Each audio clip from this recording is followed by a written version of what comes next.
Très bien, aujourd'hui nous allons discuter du plan de Poutine pour détruire l'Empire américain. Lors du dernier cours, nous avons vu que Poutine aime son pays, la Russie, et qu'il pense que le consumérisme occidental a corrompu sa nation. Et il reconnaît que la source du consumérisme occidental est l'Empire américain. Donc, pour libérer complètement son peuple, il doit détruire l'Empire. Et historiquement, les empires meurent lorsque trois choses se produisent simultanément, ensemble. La première est la surextension. Et c'est la principale raison pour laquelle les empires meurent, lorsqu'ils mènent trop de guerres en même temps. Et la raison pour laquelle ils sont en situation de surextension, c'est l'hubris. Et ce qu'est l'hubris en stratégie militaire, c'est l'idée d'aveuglement. Ainsi, vous êtes aveugle au fait de vos propres limites. Vous êtes aveugle à la stratégie de vos adversaires. Vous êtes aveugle à l'ensemble du tableau géopolitique. Vous êtes tout simplement aveugle. Et l'exemple, c'est la stratégie américaine actuelle où l'Amérique affronte la Russie en Ukraine, où elle combat le Hamas en Israël et où une menace iranienne se profile à l'horizon. Mais pour une raison quelconque, la plupart des décideurs américains pensent que la véritable menace, c'est la Chine. Nous devons nous préparer à la Chine dans le détroit de Taïwan, d'accord? Un jour ou l'autre, la Chine envahira Taïwan et nous devons être prêts. En ce moment même, cette semaine, l'Amérique a également annoncé d'énormes droits de douane sur les véhicules électriques chinois. Et donc, l'Amérique est engagée dans toutes ces guerres en même temps. Elle s'oppose à la Russie, à l'Iran et à la Chine simultanément. C'est donc tout simplement de la surextension, à cause de l'hubris. La deuxième façon de tuer un empire, c'est la dette. La source de la puissance américaine, c'est le dollar américain, le dollar. Rappelez-vous qu'en 1945, à Bretton Woods, il y a eu un accord selon lequel le dollar américain deviendrait la monnaie de réserve du monde. Et l'expression pour cela, c'est privilège exorbitant. Privilège exorbitant. Cela signifie simplement que l'Amérique a le droit de fabriquer de l'or à partir de rien et que le monde est obligé de l'acheter. Parce que c'est ce qui sous-tend le commerce mondial, d'accord? Mais quand on peut faire cela, ce qui finit par arriver, c'est que votre nation devient grosse, paresseuse et corrompue. Quand l'argent tombe du ciel, on prend l'habitude d'emprunter de l'argent. D'accord? Donc, tout ce que fait l'Amérique aujourd'hui, c'est imprimer de l'argent et non en gagner. Le problème avec cela, c'est qu'à terme, le monde ne voudra plus utiliser le dollar américain. Parce qu'à chaque fois que vous l'utilisez, vous êtes en quelque sorte taxé par les Américains. Parce qu'à chaque fois que vous l'utilisez, vous êtes taxé directement par les Américains. Et c'est ce qu'est BRICS+, vous en avez peut-être entendu parler. Cette organisation a été créée initialement par le Brésil, la Russie, l'Inde, la Chine et l'Afrique du Sud afin de créer leur propre système financier pour contrer le système financier américain. Système financier. Mais maintenant, il y a plus de pays qui ont rejoint les BRICS. Les plus importants sont l'Arabie saoudite et les Émirats arabes unis, et Bahreïn, ces pays-là. Ils sont importants parce qu'ils constituent la base du pétrodollar. Rappelez-vous que tous les dollars américains peuvent être utilisés pour acheter du pétrole. Et c'est pour cela que le dollar américain a autant de valeur. Le dollar américain vaut donc beaucoup d'argent. Donc, si ces pays rejoignent les BRICS et se retirent du système américain, du système financier, alors, en gros, cette montagne de dettes américaines, 3 500, 2 000 milliards de dettes, s'effondre. C'est la deuxième façon de tuer un empire. La troisième façon, c'est Sylvain. Sylvain. Déclin ou éternité? C'est essentiellement une guerre civile interne. Et donc, ce que nous voyons actuellement en Amérique, c'est une polarisation politique croissante, d'accord, entre la gauche et la droite. La raison pour laquelle cela se produit, c'est que les gens ne croient plus aux mythes et aux histoires fondatrices qui unissent une nation. D'accord. De nos jours, les jeunes ne croient plus que l'Amérique est la source du bien dans ce monde. Un exemple de pourquoi cela se produit, c'est bien sûr parce qu'Israël est en train de commettre un génocide à Gaza en ce moment. En ce moment, Israël attaque Rafah et tue beaucoup d'enfants. La plupart des personnes qui meurent dans cette guerre sont des enfants. Et l'Amérique ne fait rien pour arrêter cela. En fait, c'est l'Amérique qui fournit à Israël toutes les armes. Donc les jeunes se détournent de l'idée de l'Amérique comme empire du bien. Et il y a cette statistique incroyable. Un quart des jeunes Américains croient maintenant qu'Oussama Ben Laden était un homme bien. D'accord? Et vous savez, quand j'ai grandi, Oussama Ben Laden était considéré comme Satan parce qu'il était responsable du terrorisme dans le monde entier et des attentats du 11 septembre. D'accord? Mais cela montre simplement que les idées et les mythes qui unissent le pays sont en train de s'effondrer. Et c'est ce qui fait que la nation se désagrège. Donc, plus l'Amérique s'engage au-delà de ses moyens, plus elle crée de dettes et plus elle engendre de discordes civiles. C'est ainsi qu'on tue un empire. Quand ces trois choses atteignent un point de bascule, quand cela devient trop, l'empire meurt. Et l'issue la plus probable pour l'Amérique, c'est qu'elle sombre dans la guerre civile, d'accord? Elle sombre dans la guerre civile. Et c'est quelque chose que je vais aborder lors du prochain cours, d'accord? Alors, discutons de la façon dont Poutine fait cela, d'accord? La première chose que Poutine a faite, c'est la guerre en Ukraine, n'est-ce pas? Donc, en février 2022, Poutine a envahi l'Ukraine. Et à ce moment-là, l'Amérique était convaincue que trois choses allaient se produire. La première chose qui devait arriver, c'est que l'Ukraine détruirait l'armée russe et peut-être même marcherait sur Moscou pour renverser Poutine. À ce moment-là, c'est ce que rapportèrent les médias. Les médias ukrainiens étaient bien plus forts et plus confiants que les forces russes. La deuxième chose, c'était que l'économie russe serait détruite. Pourquoi? Parce que l'Amérique imposait des sanctions à la Russie. Donc, l'Amérique, parce qu'elle contrôle le système financier mondial, la capacité d'échanger, a tout simplement sanctionné la Russie et a dit « Vous n'êtes plus autorisé à vendre votre pétrole sur le marché mondial ». Et on pensait que cela ferait s'effondrer la Russie du jour au lendemain. Beaucoup de multinationales occidentales ont quitté la Russie et les États-Unis ont gelé 300 milliards de dollars d'actifs russes dans les banques américaines. Banques. D'accord. Donc, ils pensaient que les États-Unis pensaient que ces sanctions détruiraient l'économie russe. Voilà, c'est la deuxième chose qu'ils pensaient qui allait se produire.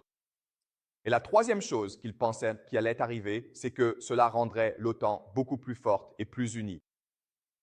Cela ferait de la Russie un État paria, c'est-à-dire que plus personne ne voudrait jamais s'associer à la Russie. Voilà, c'était l'argument à l'époque et encore aujourd'hui. Ce que nous avons constaté, c'est que c'est exactement le contraire qui s'est produit. D'accord. Donc, tout d'abord, la Russie a en gros gagné la guerre et elle l'a gagnée par l'usure, n'est-ce pas? L'Ukraine a peut-être perdu 500 000 hommes dans cette guerre.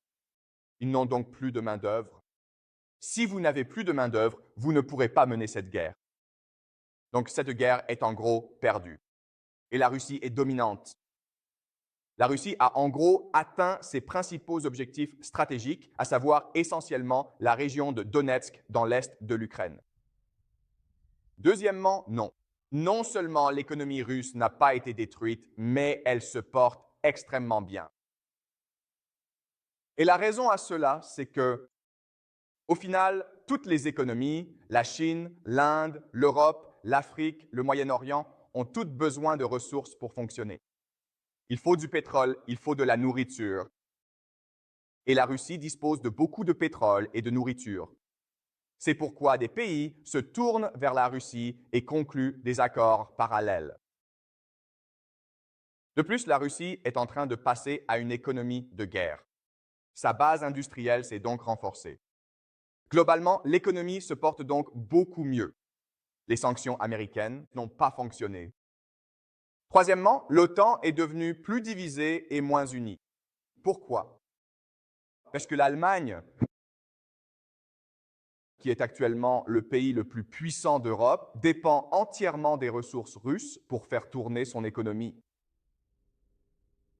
C'est ainsi que fonctionne l'économie allemande. C'est une économie manufacturière. Elle utilise le gaz russe bon marché, le transforme en voiture, puis les vend à la Chine. Mais les États-Unis ont fait exploser le gazoduc Nord Stream, qui acheminait essentiellement le gaz de la Russie vers l'Allemagne, et ils imposent une guerre commerciale à la Chine. Donc, en gros, l'économie allemande est sur le point de s'effondrer.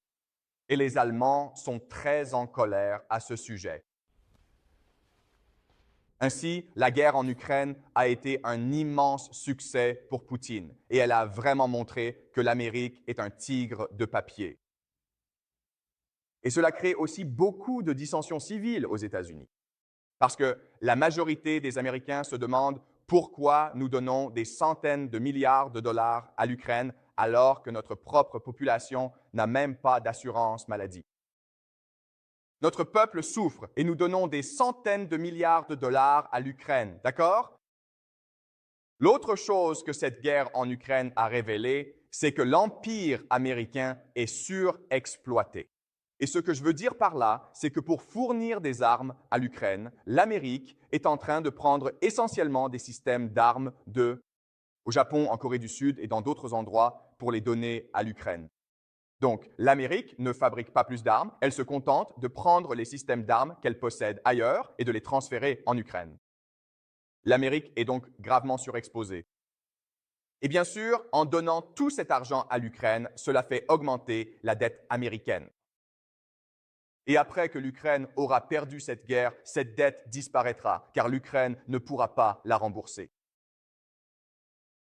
Donc, juste après la guerre en Ukraine, ce qui s'est passé ensuite, c'est que le 7 octobre de l'année dernière, souvenez-vous, le Hamas a lancé une attaque contre Israël qui a fait environ 1 millier de morts. Et Israël a répondu en attaquant Gaza. Et en faisant cela, cela a aidé Poutine et nui aux États-Unis, principalement en tout d'abord diminuant le prestige américain, n'est-ce pas? Parce qu'en ce moment, l'Amérique aide Israël à commettre un génocide. Donc, le monde entier se retourne en gros contre l'Amérique. Même les jeunes aux États-Unis se retournent contre l'Amérique. Vous savez, ces manifestations étudiantes aux États-Unis, elles ne feront que s'amplifier à l'automne, d'accord? Et l'autre problème, c'est que l'Amérique a montré qu'elle ne pouvait pas contrôler Israël. En fait, certains disent qu'Israël contrôle désormais l'Amérique. Et troisièmement, cette guerre menace d'exploser dans tout le Moyen-Orient. À tout moment, l'Iran peut entrer dans la bataille. Le Hezbollah peut entrer dans la bataille depuis le nord. Donc, c'est une poudrière.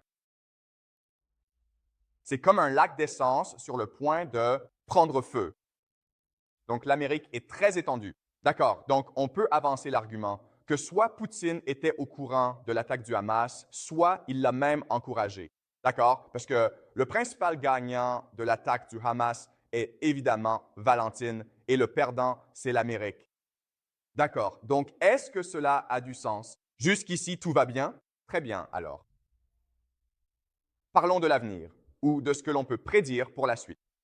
Donc, s'il est vrai que l'intention de Poutine est de détruire l'Empire américain en se concentrant sur ces trois faiblesses fondamentales de l'Empire, s'il s'avère effectivement exact qu'il a délibérément déclenché la guerre en Ukraine pour précipiter de manière significative le déclin et la détérioration de l'Empire, et s'il est bel et bien celui qui soutient activement le Hamas, alors il devient tout à fait possible de prédire avec certitude que Vladimir Poutine continuera à agir de la sorte.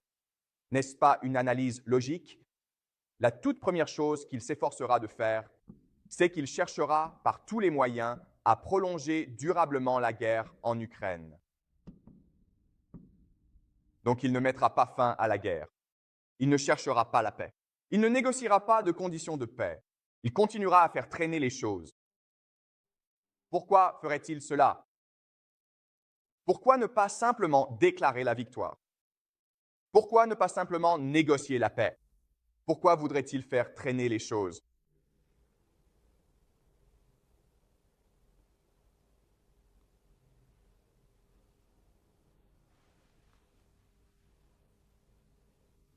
D'accord, oui, le peuple russe sera constamment en guerre, mais alors la question est, pourquoi voudrait-il faire traîner la guerre sans l'étendre, n'est-ce pas? Il veut la faire traîner, mais il ne veut pas l'étendre.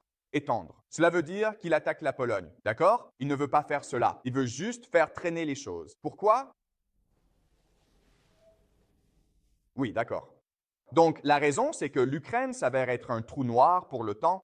L'OTAN et les États-Unis y injectent tout cet argent, des armes et de la main-d'œuvre, et ils perdent tout, d'accord?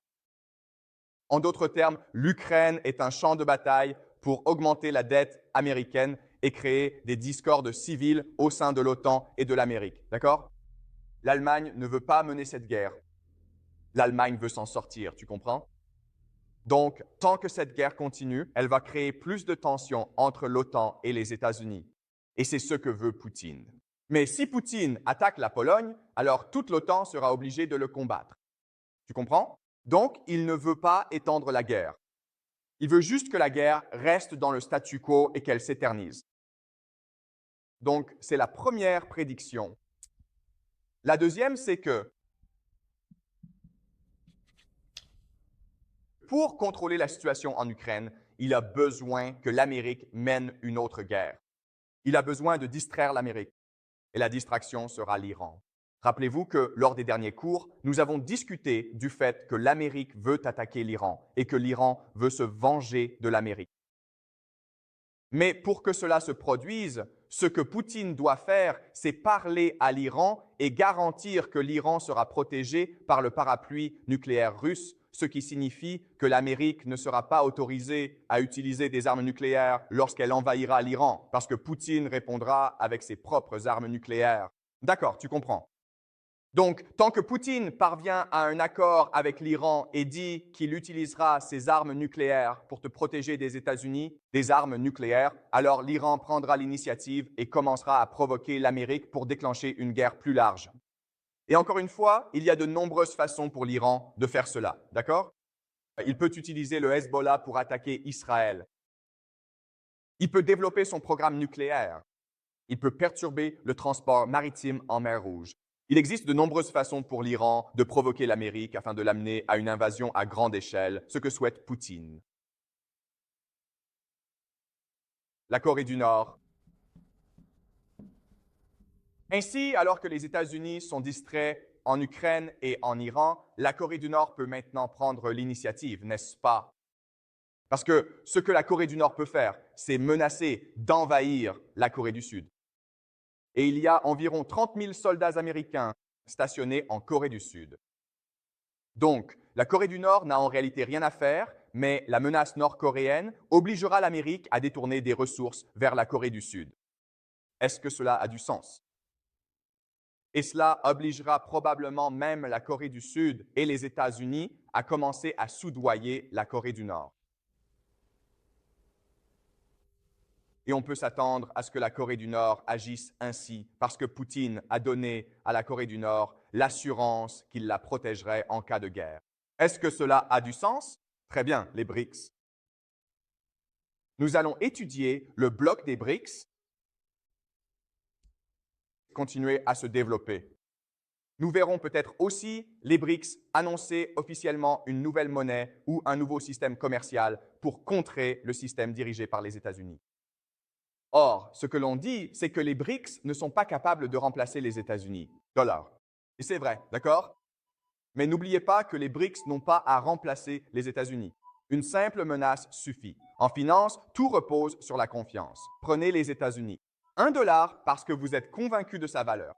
Mais une fois que vous perdez confiance dans les États-Unis, dollar, vous ne voudrez plus l'utiliser, d'accord?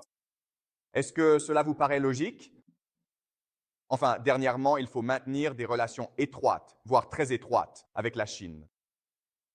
Donc, Poutine viendra plus souvent en Chine et lui et Xi Jinping se feront plus souvent des accolades, d'accord? Ils pourraient même s'embrasser un jour, qui sait, d'accord? Mais encore une fois, écoutez, la réalité, c'est que si vous regardez la théorie des jeux, il existe de nombreuses différences géopolitiques entre la Russie et la Chine, bien plus qu'entre la Chine et les États-Unis. Mais encore une fois, Poutine n'a en réalité pas besoin que la Chine fasse quoi que ce soit. Tout ce dont Poutine a besoin, c'est que la Chine ne collabore pas avec les États-Unis, d'accord? Parce que dans cette situation, une façon pour les États-Unis de survivre ou de protéger leur empire, c'est de travailler avec la Chine, non? Pour s'allier contre la Russie. Est-ce que ça a du sens? Donc, tant que la Chine reste neutre, alors la Russie et Poutine peuvent continuer à exercer une pression sur l'empire américain. Donc, au cours des 3 à 4 prochaines années, nous devrions voir toutes ces choses se produire. Premièrement, la guerre en Ukraine ne se termine pas. Poutine trouvera un moyen de la faire durer, mais en réalité, il va l'étendre. C'est la première chose. Deuxièmement, l'Iran prend l'initiative contre les États-Unis. Troisième chose, la Corée du Nord devient beaucoup plus belliqueuse envers la Corée du Sud et le Japon, forçant l'Amérique à porter davantage d'attention à l'Asie de l'Est. Les BRICS continueront de s'étendre et la relation entre Poutine et Xi Jinping continuera de s'épanouir, d'accord? Est-ce que cela vous paraît logique? Très bien. Avez-vous des questions avant que je continue? Je vous présente mes excuses. Et je vous prie de bien vouloir m'excuser. Pour cela. Moi? D'accord. C'est une bonne question. Alors pourquoi l'Amérique aurait-elle besoin de l'aide de la Chine? Bon, première chose à savoir, c'est que vous avez un problème de surextension, d'accord? Il ne faut pas mener trop de guerres à la fois. Si vous parvenez à la paix avec la Chine, vous n'aurez plus à vous soucier de l'Asie de l'Est. Car la véritable menace, du point de vue américain, est une invasion de Taïwan par la Chine. D'accord, c'est la première chose. La deuxième chose, c'est que la Chine est un acheteur majeur de dollars américains à cause de son commerce avec l'Amérique. Et parce que la Chine achète beaucoup de pétrole, n'est-ce pas? Vous voulez que la Chine continue d'acheter des dollars américains pour que vous puissiez soutenir la dette. D'accord. Est-ce que cela a du sens?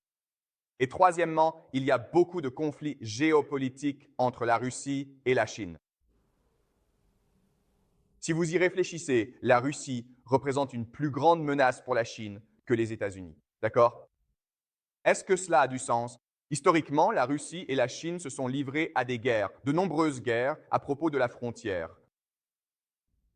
Donc, si vous devenez ami avec la Chine, alors Poutine doit adopter une posture défensive et se concentrer davantage sur la protection de la frontière russo-chinoise. Est-ce que cela a du sens? Parce qu'en ce moment, Poutine peut simplement se concentrer sur l'offensive. Mais si la Chine est du côté des États-Unis, alors Poutine est forcé d'adopter une posture défensive. Est-ce que cela a du sens? D'autres questions?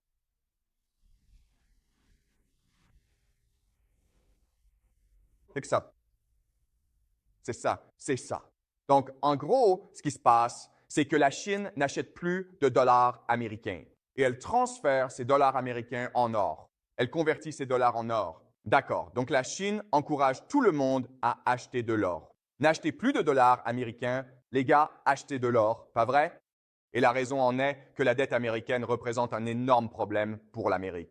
Pour que l'Amérique supporte sa dette, la Chine doit continuer d'acheter ses produits. Est-ce que cela vous paraît logique? Mais c'est un excellent point, Peter. D'autres questions avant que je continue?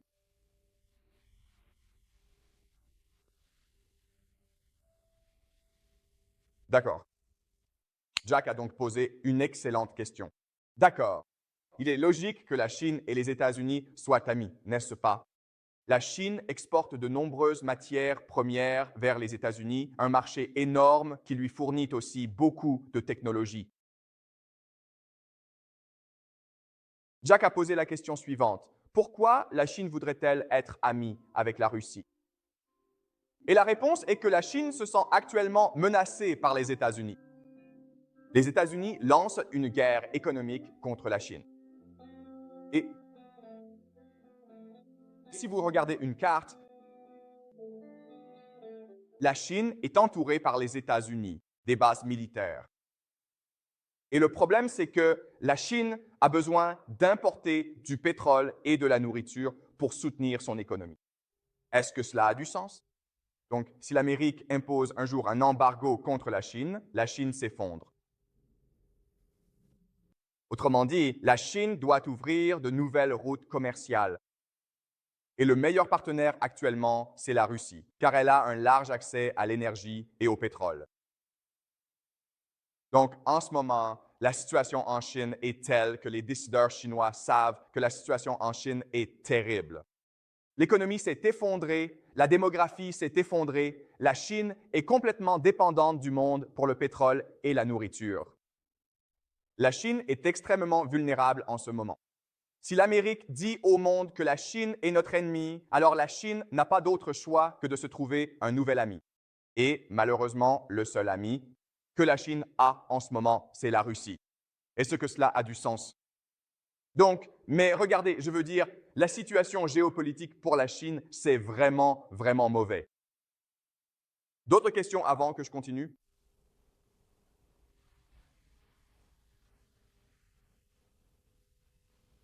Donc, Céline a posé une excellente question. Pourquoi les États-Unis pensent-ils que la Chine va attaquer Taïwan? Et la réponse, c'est que l'Amérique cherche toujours à commencer de nouvelles guerres. Elle a quelque chose qu'on appelle le complexe militaro-industriel. Et l'Amérique est toujours en train de faire la guerre. Donc, pour justifier toutes ces dépenses de défense, elle doit se trouver de nouveaux ennemis. Et elle croit que la plus grande menace pour l'Empire américain en ce moment, c'est la Chine. Même si d'ailleurs, rien ne prouve que ce soit le cas. D'accord? En ce moment, la relation entre les États-Unis et la Chine est la Chine envoie beaucoup de produits bon marché à l'Amérique. Et les États-Unis donnent à la Chine beaucoup de dollars américains, des dollars. Donc, en gros, ce qui se passe, c'est que le Parti communiste stocke la richesse du peuple chinois dans des banques américaines. C'est une excellente affaire à la fois pour l'Amérique, Wall Street et le Parti communiste chinois.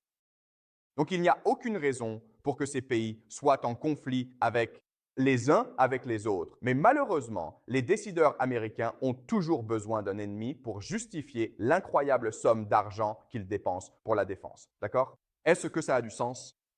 D'accord. Y a-t-il d'autres questions avant que je continue?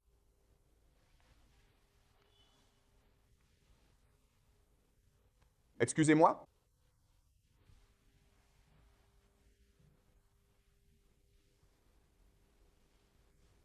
Je n'ai pas compris la question. Pouvez-vous répéter?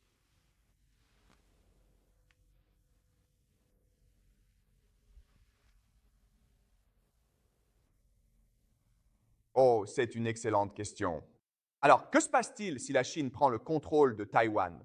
Qu'est-ce que l'Amérique y perd? Et la réponse, c'est pas grand-chose. D'accord? On peut avancer l'argument que Taïwan possède une industrie des semi-conducteurs, mais devinez quoi? On peut déplacer cette industrie des semi-conducteurs ailleurs. D'accord?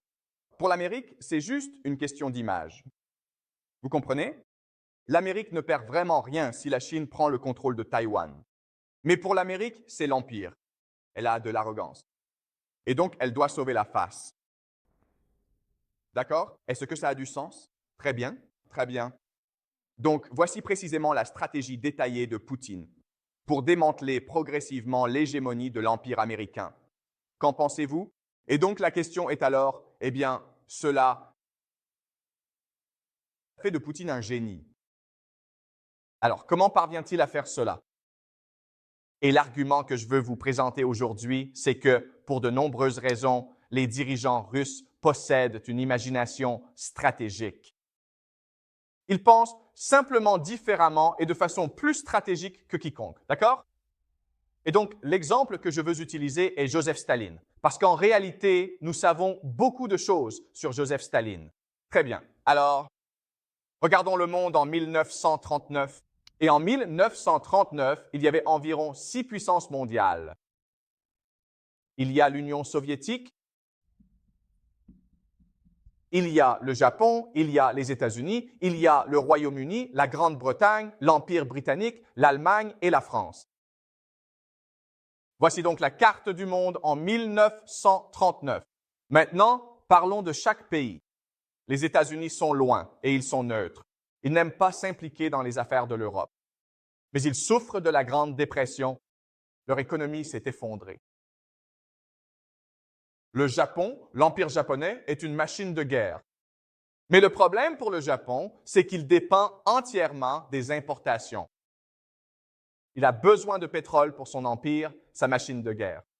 Et il n'y a que deux sources de pétrole à proximité. Il y a l'Union soviétique, l'Extrême-Orient, et puis il y a l'Asie du Sud-Est. D'accord. Actuellement, le Japon obtient la plupart de son pétrole des États-Unis. Mais les États-Unis sont en colère contre le Japon.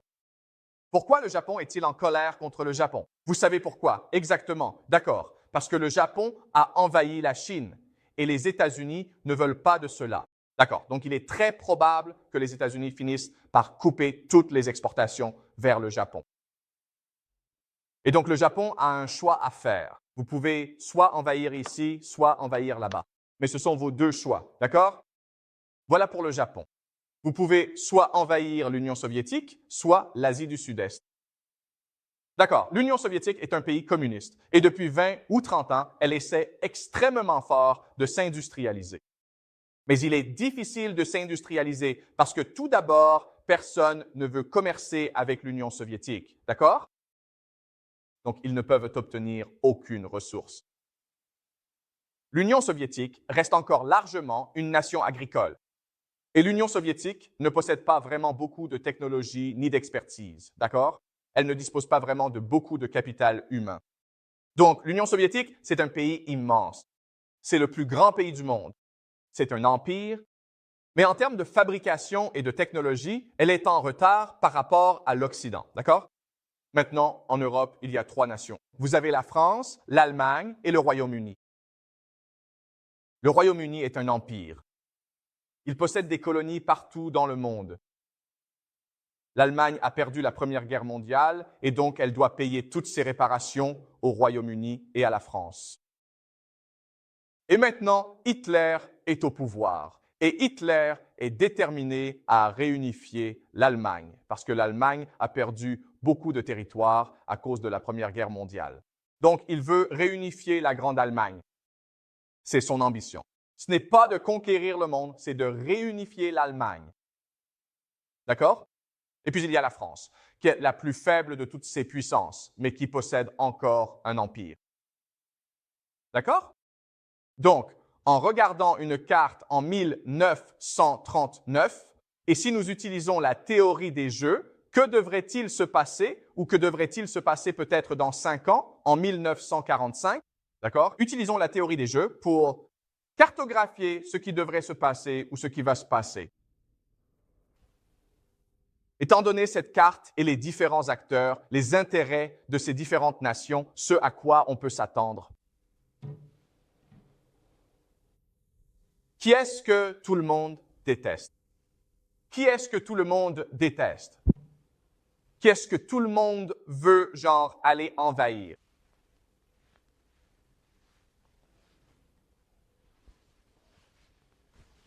Pourquoi?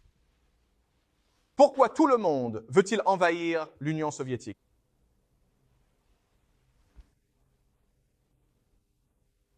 D'accord? Oui, tout d'abord, elle possède beaucoup de ressources et elle n'est pas si forte. D'accord? C'est la première raison. Mais il y a en fait une meilleure raison pour laquelle tout le monde veut attaquer l'Union soviétique. Pourquoi? Que se passe-t-il en ce moment à l'intérieur des États-Unis? La Grande Dépression. Quelle idéologie représente une menace pour le gouvernement américain? Le communisme, d'accord, tu comprends. Donc, il y a un mouvement communiste mondial dans les années 1930 qui est très, très puissant. En fait, dans les années 1930, et vous ne le savez peut-être pas, mais l'Amérique était au bord de la révolution, d'accord? Les communistes auraient pu à tout moment prendre le contrôle de l'Amérique si celle-ci n'avait pas réussi à stopper l'hémorragie économique qui avait lieu, d'accord? Donc, tout le monde avait peur du communisme. Le Japon aurait adoré envahir l'Union soviétique parce que le Japon déteste le communisme. Et l'Union soviétique possède tout le pétrole, n'est-ce pas? Donc voilà le Japon qui arrive. L'Allemagne aurait aimé détruire l'Union soviétique parce que les nazis détestaient qui le plus? Qui les nazis détestaient-ils le plus? Pourquoi détestaient-ils les Juifs? Qu'est-ce que Hitler croyait à propos des Juifs? Certes, il gère l'économie, mais il y a une autre raison pour laquelle il les détestait. C'est quoi le souci? Vous ne le savez peut-être pas, mais ils étaient tous communistes. Hitler pensait que tous les Juifs étaient communistes. Donc Hitler détestait avant tout le communisme. Le nazisme détestait le communisme plus que tout. Donc Hitler voulait envahir l'Union soviétique. Et la France et le Royaume-Uni. Et la France et le Royaume-Uni, qu'est-ce qu'ils voulaient faire? Qui détestait-il? La Russie, non. L'Union soviétique? Les États-Unis? Bien sûr, pourquoi pas? D'accord, vous comprenez? Donc, en 1945, si on utilise la théorie des jeux, d'accord, on aurait dû s'attendre à ce que l'Union soviétique soit divisée en différents pays, d'accord? Ces puissances auraient envahi le pays ensemble et colonisé l'Union soviétique et détruit la menace du communisme mondial une bonne fois pour toutes, d'accord? Est-ce que ça a du sens? Mais ce n'est pas ce qui s'est passé, n'est-ce pas? Ce n'est pas ce qui s'est passé. Ce qui s'est passé, c'est qu'en 1939, Hitler a envahi la Pologne, d'accord? Et lorsque Hitler envahit la Pologne, la France et la Grande-Bretagne déclarèrent la guerre à l'Allemagne. Et ensuite, l'Allemagne a vaincu la France et la Grande-Bretagne. D'accord? La Grande-Bretagne a été contrainte de revenir à son... C'est l'Irlande. Mais Churchill a refusé de rechercher la paix avec Hitler. En réalité, Hitler a tenté de faire la paix avec Churchill à 7 reprises. Et à chaque fois, Churchill répondait « Allez vous faire voir, nous allons mener cette guerre jusqu'au bout ». Pourquoi Churchill était-il si en colère contre Hitler? Ce qui s'est passé,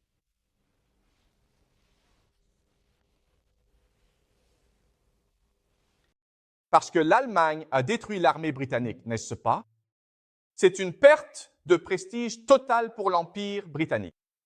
Churchill était donc très, très en colère contre Hitler et il a refusé de négocier avec lui. En réalité, Hitler a envoyé un émissaire du nom de Rudolf Hess en Grande-Bretagne, en Écosse, pour négocier une trêve et Churchill l'a tout simplement mis en prison. Toi? Quelle est l'ironie de tout cela?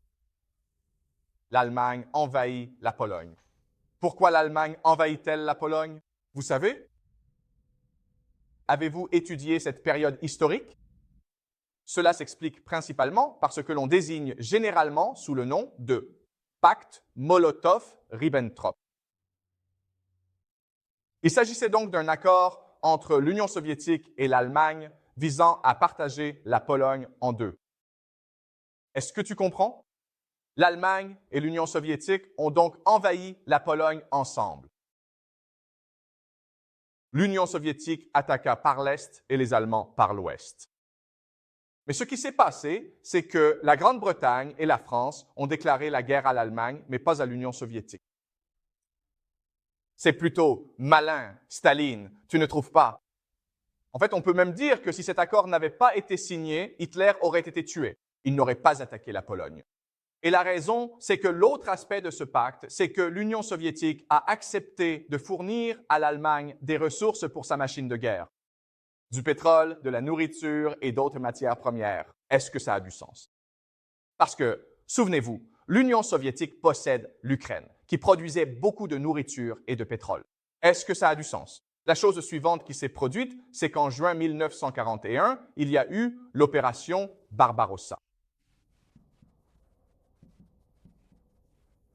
Donc Hitler envahit l'Union soviétique. D'accord? Et si vous lisez l'histoire, tout le monde vous dira que cette opération Barbarossa a été un immense succès pour l'Allemagne et un échec stratégique pour l'Union soviétique. C'était une grave erreur, une faute stratégique de la part de Staline. D'accord? Qu'est-ce que Sun a mal fait? Eh bien, tout d'abord, il a refusé de défendre la frontière. Il y avait 45 millions de soldats soviétiques à la frontière pour défendre l'Union soviétique. Mais ils ont reçu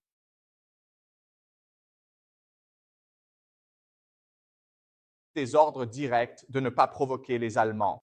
Vous comprenez? Les Allemands vous tirent dessus, ne ripostez pas. Et à cause de cet ordre, l'armée allemande, qui comptait environ 3 à 4 millions d'hommes, a pu franchir la frontière et a presque atteint Moscou. C'était une grave erreur de la part de Staline. Deuxièmement, Staline a ignoré les renseignements. Il y avait beaucoup de renseignements qui indiquaient que l'Allemagne allait envahir l'Union soviétique. Comment pouvez-vous cacher le fait que vous avez 4 millions de soldats rassemblés pour attaquer l'Union soviétique? Donc, beaucoup de renseignements arrivaient à Staline et lui disaient « Hey, les Allemands arrivent ». Et Staline a dit « Non, je refuse de croire ces renseignements ». En fait, il y a eu des soldats allemands qui ont déserté l'armée allemande, ont traversé la rivière à la nage jusqu'au côté soviétique et ont dit aux Soviétiques « Hé, mes camarades, toute l'armée est sur le point de vous attaquer ». Et les Soviétiques ont fusillé ces soldats allemands parce qu'ils pensaient que ces soldats étaient des espions. D'accord? Donc, Staline a ignoré les renseignements. La troisième chose que Staline a faite, c'est que, avant le déclenchement de la guerre, il a purgé l'armée rouge, l'armée soviétique, de ses dirigeants, de ses généraux. D'accord? Ainsi, les principaux généraux de l'armée soviétique, l'armée rouge, étaient tous morts ou en prison parce que Staline s'était débarrassé d'eux pour manque de loyauté politique.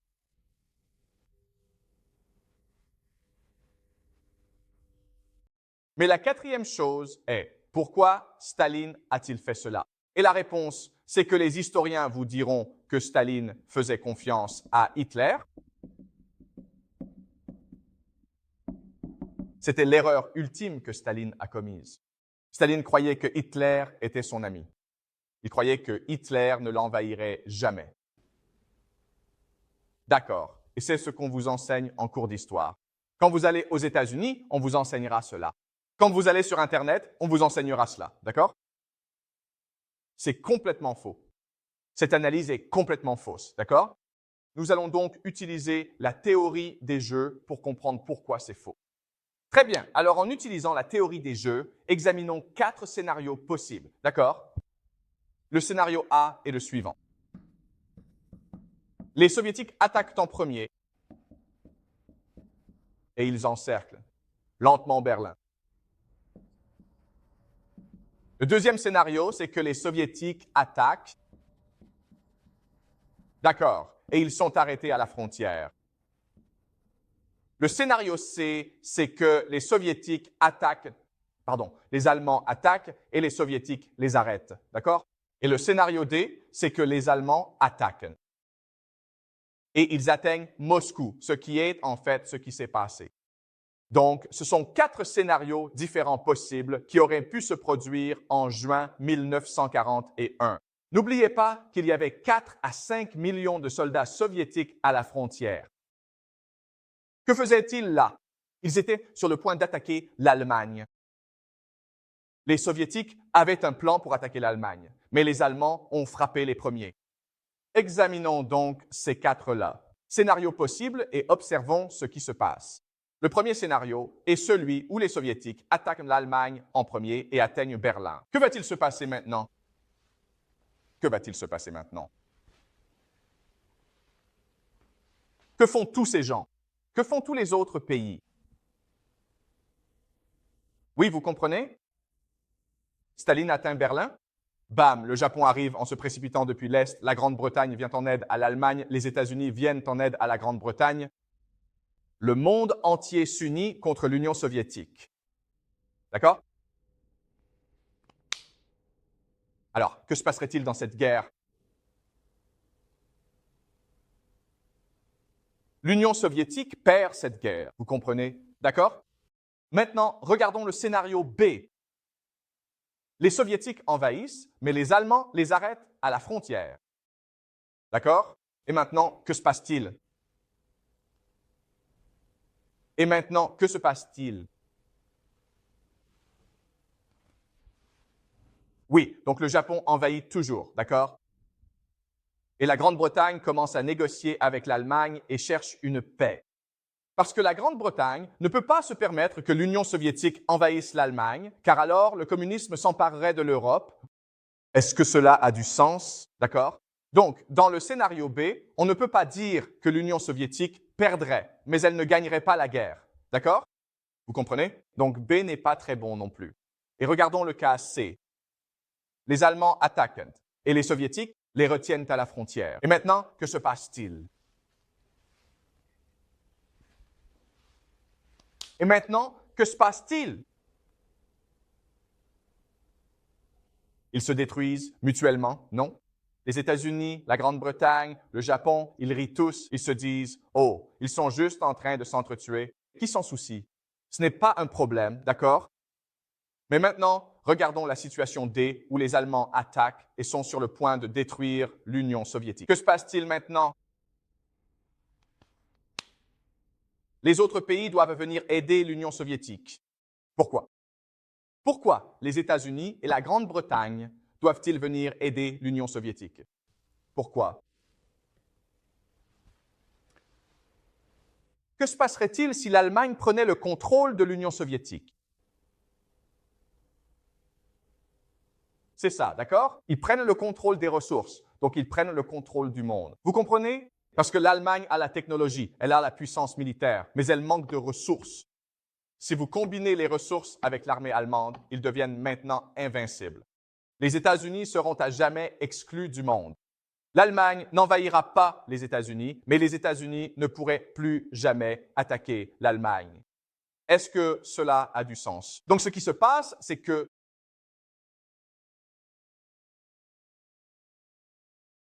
après que les Allemands aient envahi et que l'armée soviétique soit détruite, l'Amérique donne immédiatement à l'Union soviétique beaucoup d'aide, d'accord? C'est ce qu'on appelle le pré-bail. De 1941 à 1945, l'Amérique a donné 200 milliards de dollars à l'Union soviétique gratuitement, d'accord? Elle a donné des armes, des ressources, de la technologie et de la nourriture. En gros, ce que l'Amérique a fait, c'est industrialiser l'Union soviétique. Est-ce que cela a du sens? C'est ce que l'Amérique a fait. L'Union soviétique ne pouvait pas s'industrialiser seule, mais l'Amérique a aidé l'Union soviétique à s'industrialiser. Regardons le pré-bail, d'accord? L'Amérique a donné à l'Union soviétique un tiers de toutes les munitions utilisées pendant la guerre, un tiers de tous les explosifs, la moitié de tous les avions, 14 000 avions, la moitié de tous les chars, 13 000 chars, d'accord? L'Amérique a donné du pétrole et de la nourriture, 80% de tout le cuivre, 55% de l'aluminium et de l'acier, d'accord? La technologie. L'Amérique a donné à l'Union soviétique la technologie radio, les communications radio, le chemin de fer, les transports, l'industrie lourde et énormément de nourriture, d'accord? En d'autres termes, l'Amérique a essentiellement construit l'industrie lourde de l'Union soviétique à sa place, d'accord? Est-ce que cela a du sens? Et aussi, au final, ce que l'Union soviétique peut faire, c'est rétroconcevoir toute cette technologie et construire sa propre industrie. Est-ce que cela a du sens? D'accord? Donc, au moins, cela a vraiment transformé l'Union soviétique en superpuissance. Et Staline pouvait obtenir tout cela gratuitement parce que l'Amérique ne pouvait pas se permettre que l'Union soviétique perde la guerre. D'accord? Quel est l'autre avantage d'avoir laissé les Allemands attaquer en premier et presque détruire Moscou? Quel est l'autre avantage? Et Staline en avait vraiment besoin. C'est en fait plus important que le pré-bail. C'est quoi?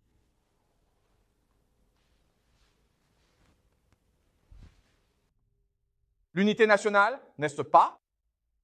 Désormais, tous les Soviétiques étaient unis dans la lutte contre l'Allemagne nazie. Avant, le communisme déchirait le pays. Il y avait une guerre civile. Les riches ont tous fui le pays, n'est-ce pas? Mais maintenant, parce que les Allemands envahissaient, tout le pays était uni contre l'Allemagne. C'est ce qu'ils appellent la Grande Guerre patriotique. Ils menaient cette guerre par amour pour leur pays, par amour pour la mère Russie, d'accord? Donc, ce qui a changé le cours de la guerre, c'est la volonté de se battre.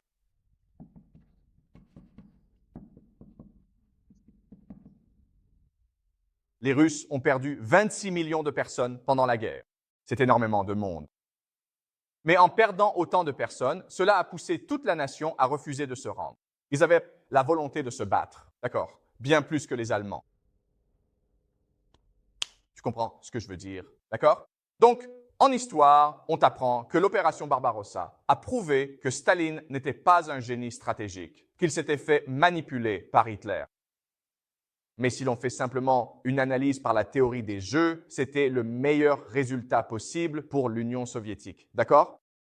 En 1939, le monde aurait dû s'unir contre l'Union soviétique. Mais ce qui s'est passé, c'est que le monde s'est uni contre l'Allemagne nazie et a donné à l'Union soviétique la technologie, l'argent et les ressources pour devenir une superpuissance mondiale, n'est-ce pas?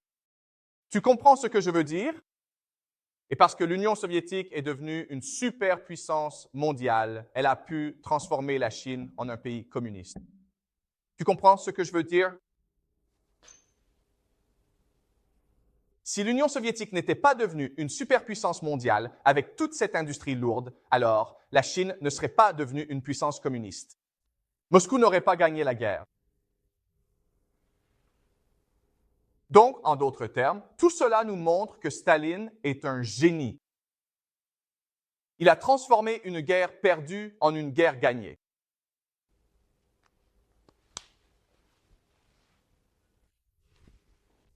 Donc, la dernière chose que je veux faire, c'est, d'accord, très bien, comment Staline a-t-il pu faire cela? Qu'est-ce qui différencie l'imagination russe de l'imagination occidentale? Je dirais donc trois choses. La première chose, c'est simplement l'intuition. Et l'intuition signifie que Poutine et Staline sont capables de lire les vents politiques. Ils sont capables de ressentir l'ambiance du monde. Le mot allemand pour cela est Zeitgeist, d'accord? L'esprit du temps. Mais ils sont capables de ressentir l'ambiance du monde, d'accord? Poutine sait que l'Empire américain est sur le point de s'effondrer et donc il ressent l'importance d'agir, d'accord? Donc c'est l'intuition. La deuxième chose, c'est l'imagination. Ainsi, Poutine et Sun possèdent tous deux une imagination stratégique, ce qui signifie que, d'accord, ils sentent ces vents, mais ils peuvent aussi imaginer, si je faisais ceci, comment ces vents changeraient-ils? C'est ça, l'imagination. Être capable de prédire ou d'imaginer l'avenir. Et la dernière chose qui est la plus étrange de toutes, c'est la multiplicité des personnalités. Cela signifie que Poutine et Staline sont des hommes si particuliers qu'ils leur corps plusieurs personnalités en eux. Et c'est pour cela qu'ils sont si imprévisibles. Très bien. Donc l'exemple est le suivant. Tout le monde dit que Staline faisait confiance à Hitler, donc Hitler a manipulé Staline. Mais si tu regardes simplement, si tu analyses simplement le jeu, d'accord, la conclusion, c'est que Staline a manipulé Hitler. Tu comprends? Hitler a fait tout ce que Staline voulait qu'il fasse. Hitler a envahi la Pologne, ce qui a poussé la France et la Grande-Bretagne à lui déclarer la guerre. D'accord? Ensuite, Hitler a attaqué la Russie soviétique, ce qui a entraîné l'entrée en guerre de l'Amérique et a aidé l'Union soviétique à devenir un empire. Tu comprends? Donc, Hitler a été complètement manipulé par Staline. Et la réponse est, donc, la question est alors, comment? Parce qu'en 1941, en juin 1941, Hitler n'était pas obligé d'envahir l'Union soviétique, d'accord? Il aurait pu attendre que Staline l'envahisse. Alors, c'est l'inverse qui se serait produit, non? Ensuite, l'Amérique aurait rejoint la guerre du côté de Hitler. Et ils auraient vaincu l'Union soviétique, d'accord? Alors, qu'est-ce qui a convaincu Hitler de faire la chose la plus insensée et d'envahir la Russie en premier? Et la réponse est, Hitler faisait confiance à Staline. Est-ce que ça a du sens? Alors, imaginez ceci. Hitler et Staline, ils prennent un verre, d'accord? Ils sont tous les deux ivres. Et ils sont sur la terrasse, ils regardent les montagnes et la lune, d'accord? Et Staline et Hitler discutent. Et tout ce que Staline a à faire, c'est dire trois mots. Et puis Hitler dit, je vais venir t'envahir. Quels sont ces trois mots? Comment Staline peut-il pousser Hitler à envahir la Russie? Quels sont les trois mots que Staline peut dire à Hitler? Je te fais confiance. D'accord? Moi, Joseph Staline, je te fais confiance, Hitler. Je ne fais confiance à personne. Je ne fais même pas confiance à ma propre mère, mais je te fais confiance, Hitler. D'accord? Alors pourquoi Hitler irait-il envahir?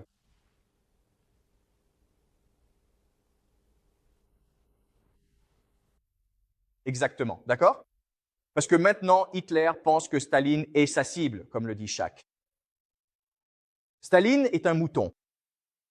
Hitler, moi je suis un lion, je suis un loup, toi tu es un mouton, donc je te mange.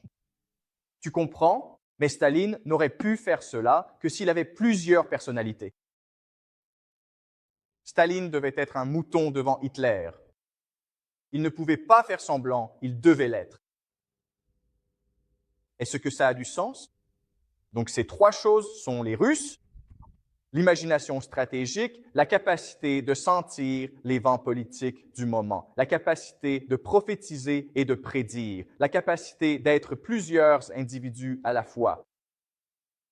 Et c'est ainsi que Staline a pu gagner la Seconde Guerre mondiale, et c'est pourquoi Poutine pourra détruire l'Empire américain. D'accord, des questions? Très bien, posons donc la question la plus importante. Pourquoi les Russes sont-ils différents? D'accord, très bien.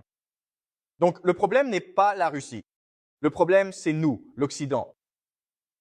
Donc, quand on parle de l'Occident, de la pensée occidentale, cela vient de la pensée britannique.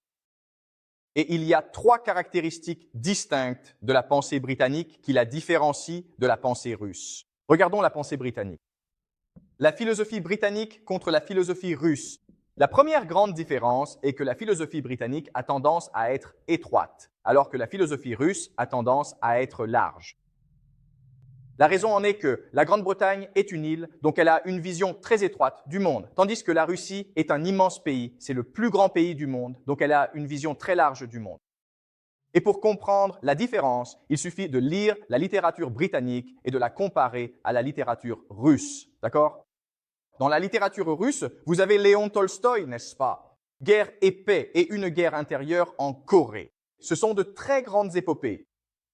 Et puis, dans la littérature britannique, vous avez Jane Austen, Thomas Hardy, ils sont excellents, d'accord? Mais leur champ d'intérêt est très restreint.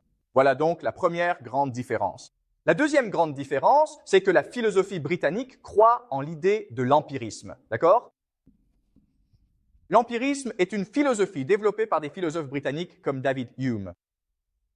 Et l'idée, c'est que nous ne pouvons connaître que ce que nous expérimentons. Nous ne pouvons connaître que ce que nous voyons. Donc, un autre mot pour l'empirisme est l'idée de scepticisme. Soyez sceptiques envers la philosophie abstraite. Parce que nous ne pourrons jamais la connaître. Par exemple, vous ne pouvez jamais vraiment comprendre les mathématiques parce que les mathématiques dépassent votre expérience. Vous ne pouvez connaître que ce que vous expérimentez. Et c'est vrai, mais cela limite votre imagination, d'accord? Les Russes croient au mysticisme. Donc ce sont des gens très spirituels, religieux. Il existe donc des forces que nous ne comprenons pas. Il y a des individus qui sont des prophètes, qui nous sont envoyés par Dieu. Nous ne pouvons jamais savoir qui ils sont. Nous ne pouvons jamais savoir comment ils pensent, mais nous devons simplement croire que c'est le cas. D'accord? Donc les Russes vont être beaucoup plus mystiques dans leur façon de penser que les Britanniques. Et la dernière chose, c'est que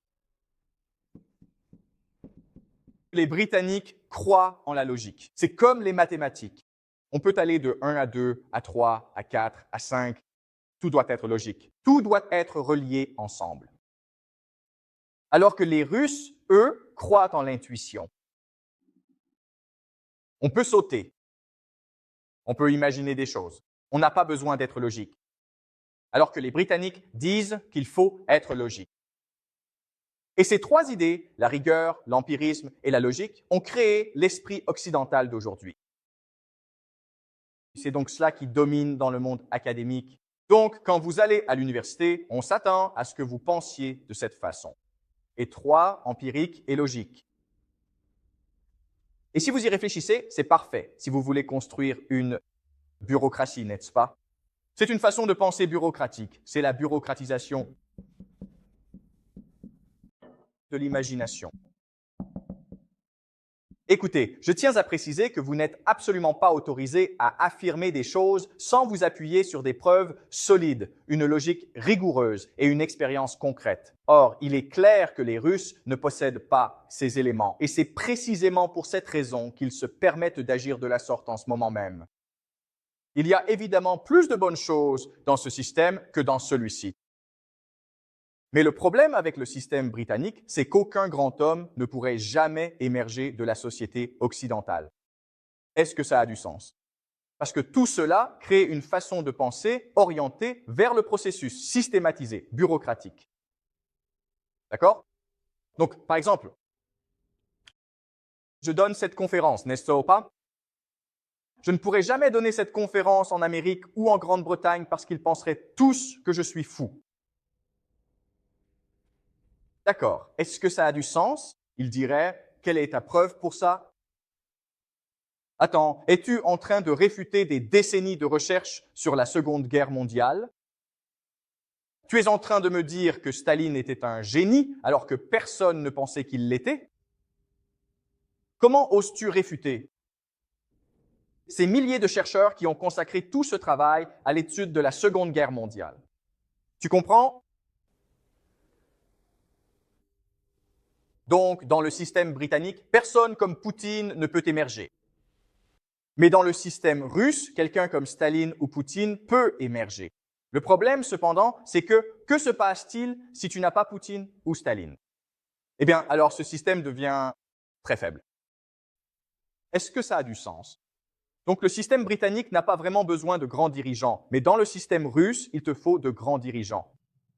Et si tu es un grand dirigeant, alors tu es autorisé à suivre complètement ton intuition et ton imagination pour accomplir de grandes choses, comme Joseph Staline pendant la Seconde Guerre mondiale et ce que fait Poutine aujourd'hui. Est-ce que ça a du sens? D'accord? D'autres questions?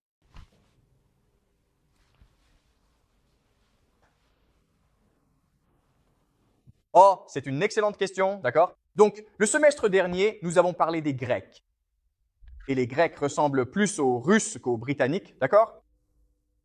Donc, le système russe, le système grec, c'est un système humain beaucoup plus naturel, d'accord?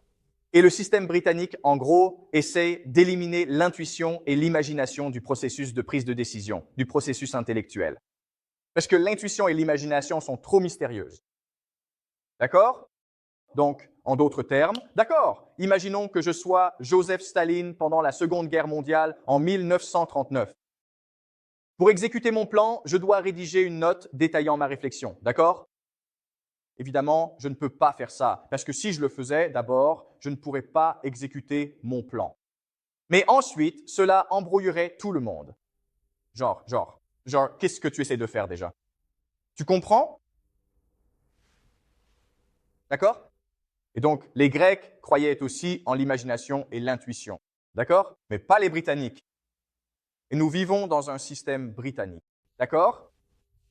D'autres questions? Je suis parfaitement d'accord avec vous.